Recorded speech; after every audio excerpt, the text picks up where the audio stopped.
Hey, it's Dustin Oldfather, the Oldfather Group of Sotheby's International Realty and Motto Mortgage Prosperity. You're thinking about buying a home, there's lots of information, you're not sure whether you should use an agent, whether you should buy new construction, whether you should have someone buy your home for cash.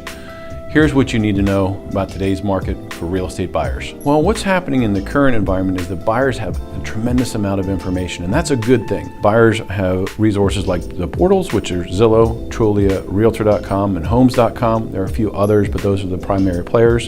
What's interesting is that consumers are now looking in lots of different places for information, and it's a challenge because a lot of that information is conflicting. Some information that you'll get on some of the sites will be out of date, which will show properties that are for sale that aren't currently active. Sometimes you will have properties that are geographically not mapped correctly, and there's a host of data issues that go along with that. You might see a Zestimate, or Redfin also has a valuation tool which might say something about the value of your home. Well, we don't want to leave those things to algorithms. We want to make sure that you get engaged with an agent to make sure that you got your right value, one, on your sale, and then two, on your purchase. You want to make sure that you're not overpaying.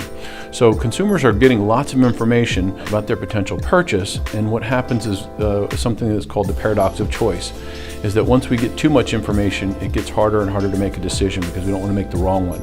And that's where consumers really value realtors these days.